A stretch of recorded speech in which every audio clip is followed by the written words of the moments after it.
Bom dia, meus irmãos, meus amigos aqui do nosso grupo, Grãozinhos no Caminho, do nosso canal do YouTube. Sejam todos bem-vindos mais uma vez, mais uma terça-feira, ao nosso pequeno estudo, a nossa leitura diária do Evangelho segundo o Espiritismo e do Livro dos Espíritos, nossos grãozinhos no caminho desse dia 14 de outubro.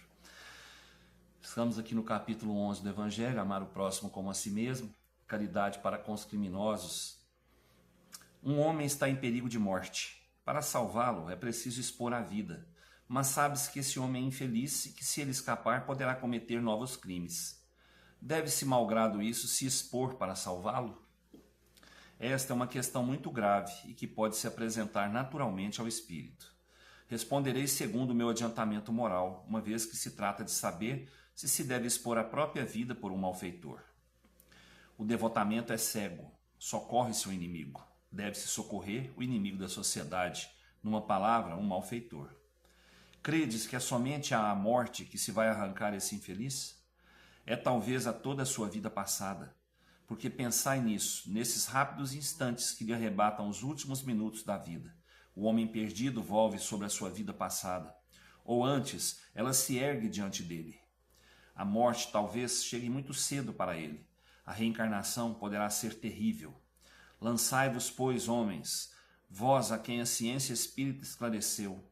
Lançai-vos, arrancai-o a sua condenação, e então, talvez, esse homem que morreria vos insultando se atirará em vossos braços. Todavia, não é preciso perguntar-vos se o fareis ou não, mas ide em seu socorro, porque salvando-o, obedecei a essa voz do coração que vos diz: pode salvá-lo, salva-o. Lamennais, Paris, 1862. Gente, como cristão, a gente tem que preservar toda a vida, né? E se a gente puder salvar um inimigo, sim, a gente salva. Porque ali, às vezes, a gente está tirando aquele inimigo, né, do sofrimento que ele está tendo ali ao ver tudo aquilo de ruim que ele fez lá para trás. Porque no momento da morte, ele vê aquilo se ergue sobre sua frente. Ele se lembra de tudo que ele fez de ruim e ele vê tudo aquilo. E aquilo é um sofrimento muito grande. E como cristão, nós não devemos ver, não devemos desejar o sofrimento de nenhum irmão.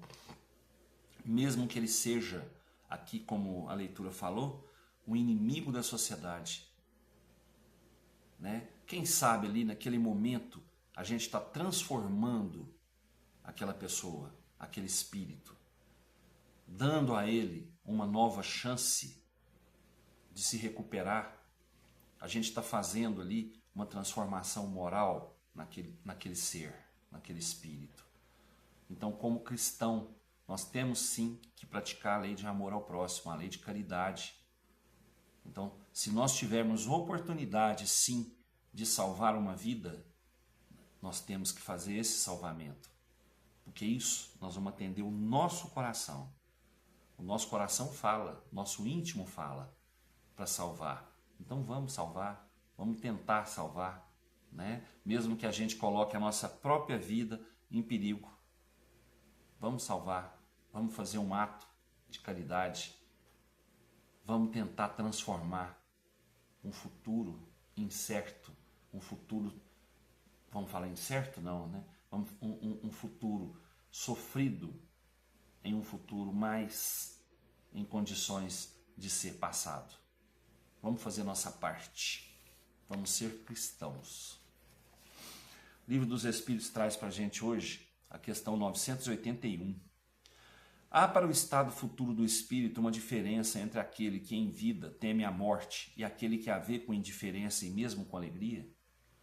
A diferença pode ser muito grande. Entretanto, frequentemente, ela se apaga diante das causas que dão esse temor ou esse desejo.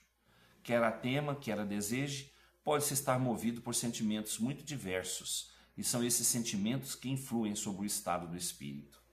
É evidente, por exemplo, que naquele que deseja a morte unicamente porque vê nela o termo de suas tribulações, é uma espécie de murmuração contra a providência e contra as provas que deve suportar. Então, gente, o futuro do espírito depende de quê? Depende do o que você está sentindo, do que você sempre sentiu na sua vida. Se você sentiu sempre a vontade de morrer, vamos colocar assim, para ficar livre dos seus problemas, para ficar livre das tribulações da vida, você vai carregar esse sentimento para o outro lado. Você vai carregar o sentimento por outro lado e vai ver que lá do outro lado seus sofrimentos podem ser maiores do que os que você tinha aqui na Terra. E, ao mesmo tempo, aquele que tinha certeza de uma vida futura, que seria uma vida melhor, ele vai ter o pensamento, né, confirmado. Então a alegria dele vai ser bem maior do que ele tinha aqui na Terra, porque ele vai ter a certeza ali, vivendo aquela nova vida, né, a certeza daquilo que ele ouvia, do que ele sentia, do que ele acreditava aqui na Terra. E aquele que sofre aqui na Terra, querendo ir embora logo, querendo deixar essa Terra logo, né, e não tem a coragem de se suicidar, graças a Deus, esse vai ver do outro lado, a vida poderia ser bem mais difícil, né? Então vai ter a confirmação de que o sofrimento aqui é aprendizado, é degrau para a gente crescer um pouquinho, tá certo? Me perdoem os meus erros, me perdoem as minhas fracas explicações, mas a gente está aí procurando aprender juntos, né? Já tem um tempinho já, né, gente? Vamos lá. Obrigado por tudo. Desejo a todos aí uma ótima terça-feira, com muita paz, muita luz, muito amor, muita sabedoria, muito equilíbrio e saúde para nós. Que Jesus nos abençoe. Até amanhã, se Deus quiser, e eu tenho certeza que Ele quer. Beijo no coração, pessoal.